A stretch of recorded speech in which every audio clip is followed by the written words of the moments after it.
Hey everyone, welcome to a new episode of our Carter's Corner. On today's episode, we're going to answer some of your questions.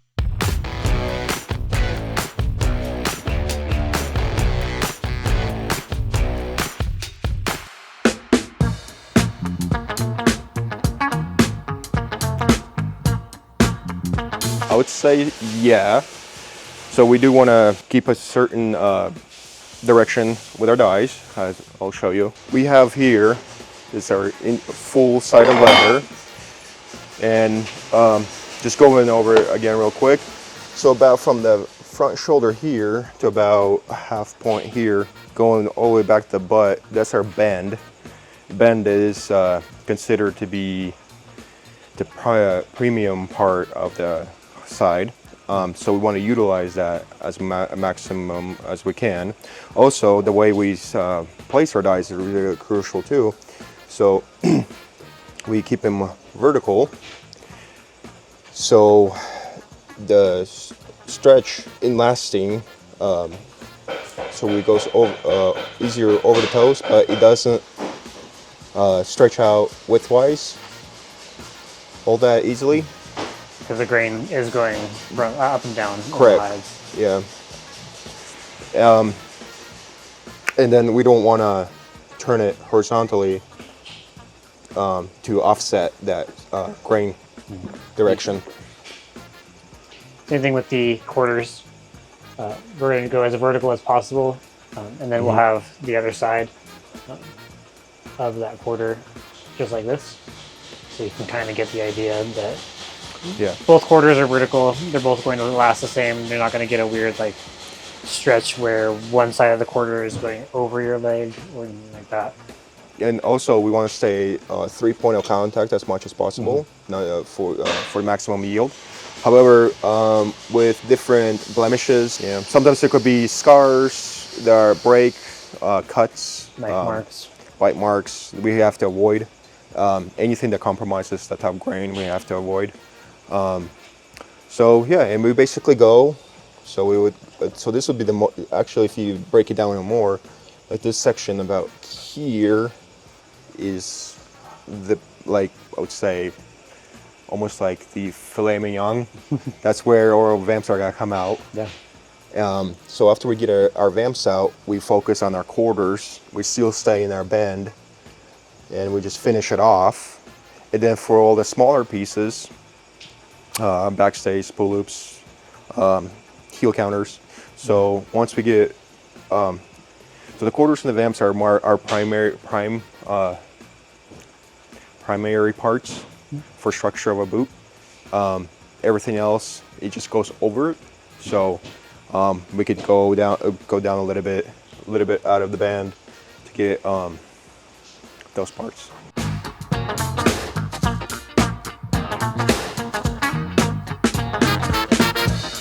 You have our Seidel 64 tan and max support tan leather.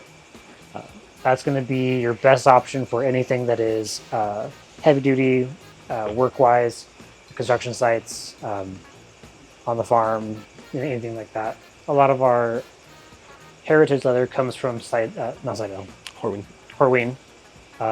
Like brown wax flesh, predator orange, any of our Chrome XL leathers that we have. Those are also decently good for work.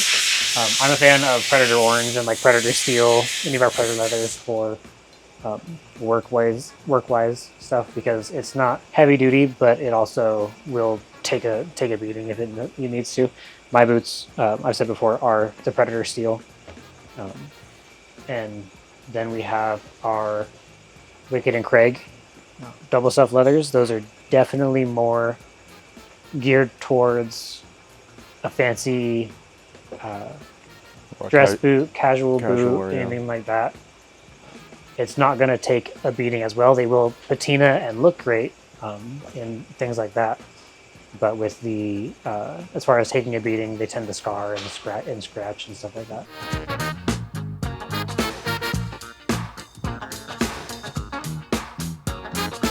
Just keep it brief, I guess. Well, not your life story, just how you got the job. Yeah, I mean, my uncle used to work here. One day I was having a conversation with him, and he was like, "Hey, you want to come over, check it out?" And I did, and basically liked it really very much, and stuck around. Also, my grandfather was actually a boot cobbler. Oh, I didn't know that. Yeah, I cool. didn't get a chance to meet him, but it's kind of like almost something like in your bones. Once you start doing this, like, oh, actually, kind of really enjoy doing this. Why did you stick with cutting? Sticking with cutting is a good question too. There is a lot of product that goes through, so it does take basically a whole day's work, and it's like not just me. I have Nate, and then we have a third cutter. So to even try, it's kind of difficult to try something else because you're staying so busy in the department that you're in. And plus, I like it a lot. I really enjoy it. It does look like it's repetitive, but with different batches with different tannages. There's all these new things to adjust and overcome. So that's a challenge in its own. I've been here almost 7 years, and I started with sewing. I was sewing in the first couple of years of my time here. I didn't have any sewing experience other than a home ec class in high school. Obviously, I didn't stick with sewing. Started cutting late 2020, so I've been cutting almost 5 years now. I really enjoy it. It keeps me on my feet. Sewing was wrecking my back. So it keeps me on my feet, keeps me moving, keeps me healthy.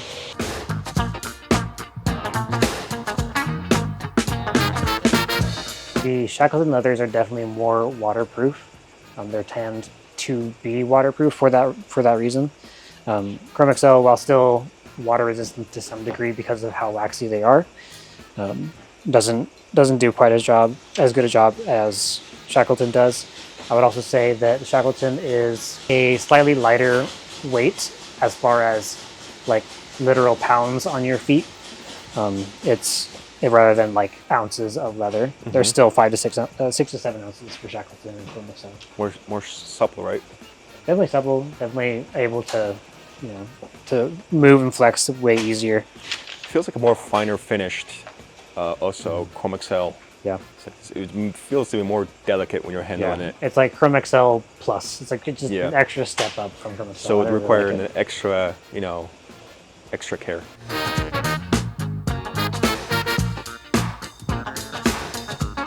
The primary part would be make sure the break is good, and we can go over in a second. Yeah.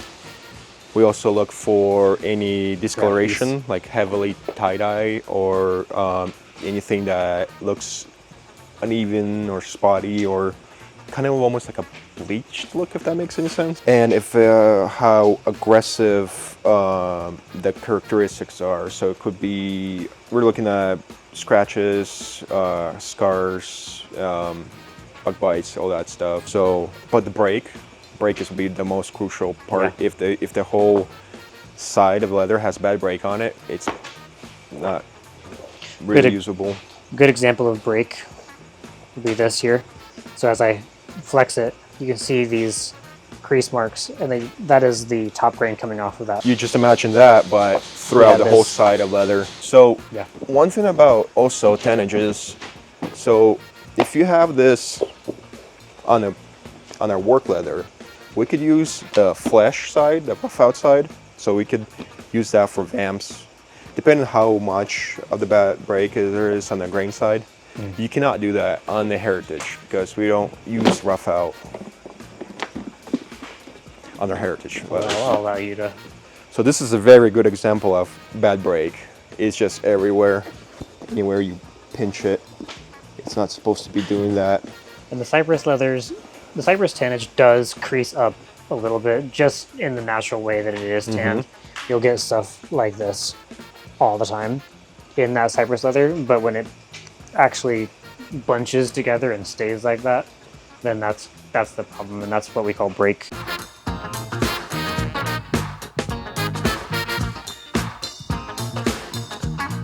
Yep.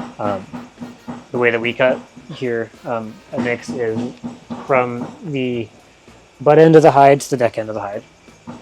You have the best area for your vamps is going to be this butt area. It's going to be the highest quality grain, tightest grain, and the most naturally weather resistant as possible.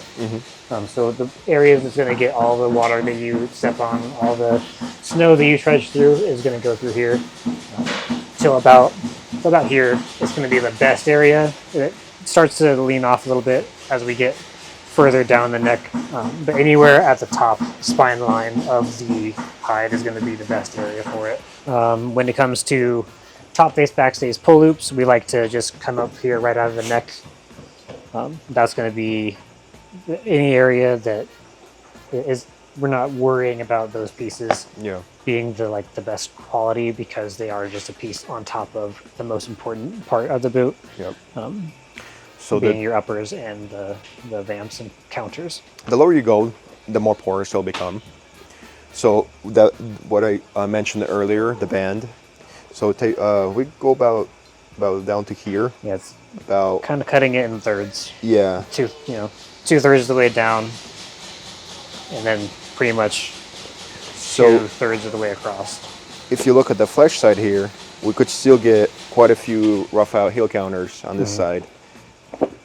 And if we look at on the grain side, you could see all the wrinkles and the deeper scars here that not ideal.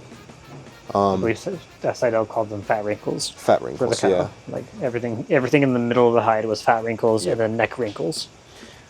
And then another nice thing about it, it's going over a quarter. So if you're worried about like, hey, if it has some kind of a blem in there, that's like, will any element like water or any elements seep through?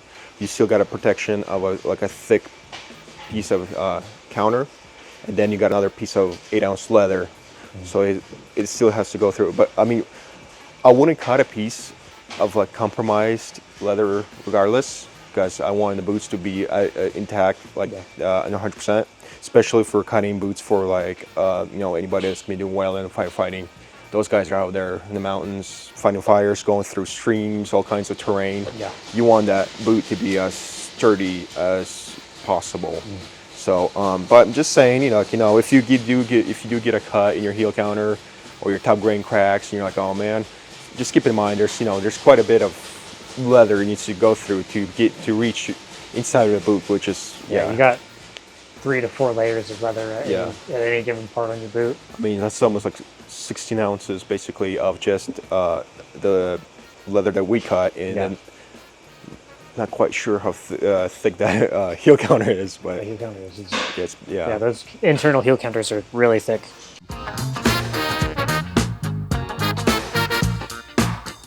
Temper is a new term that we've recently learned from talking with Seidel, saying, hey, what vocabulary do you guys use for certain things?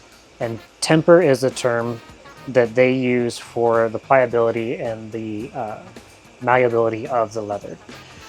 So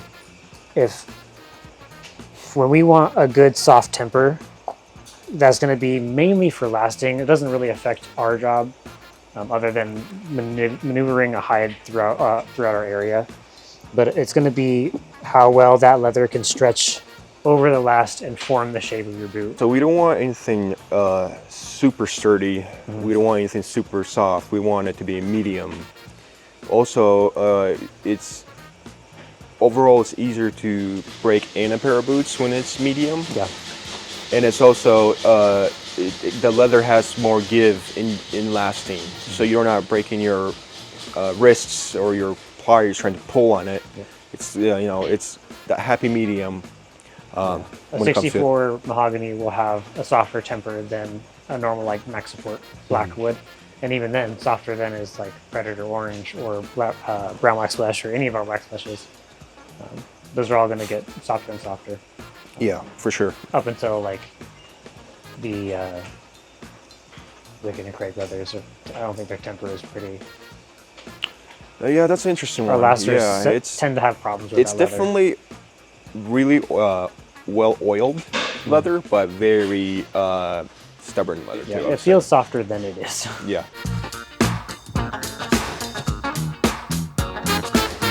We would look at break.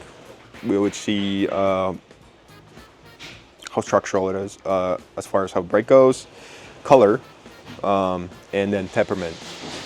We do not like mix and batches.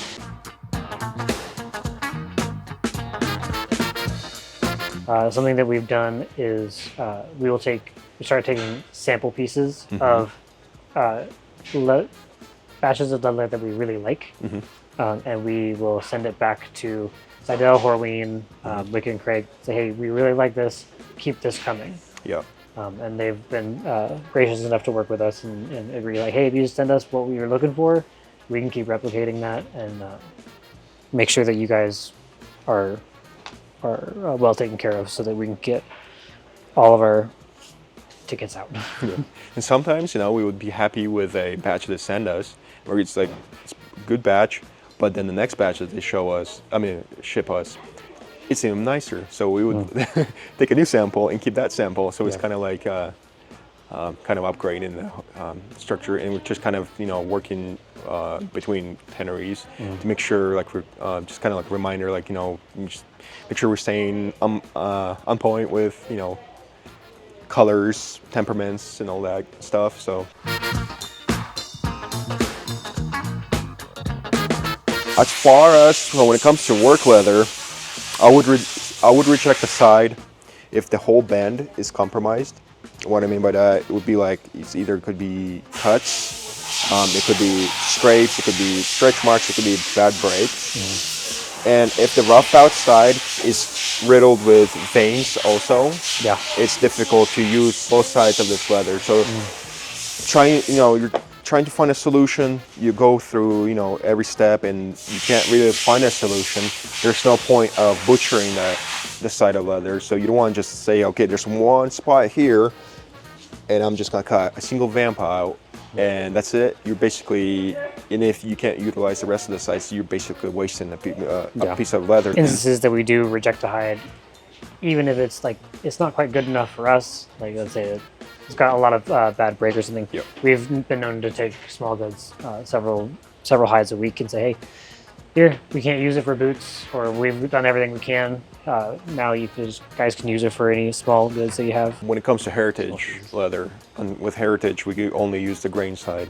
So if the grain side, again, is compromised, and heritage leathers are smaller also in square footage, if they have any bad break starting where we can get vamps, it basically, just like what Nate was showing you guys earlier, it's basically loose. It's loose everywhere. It's not gonna lasting. It's just gonna be a bunch of wrinkles.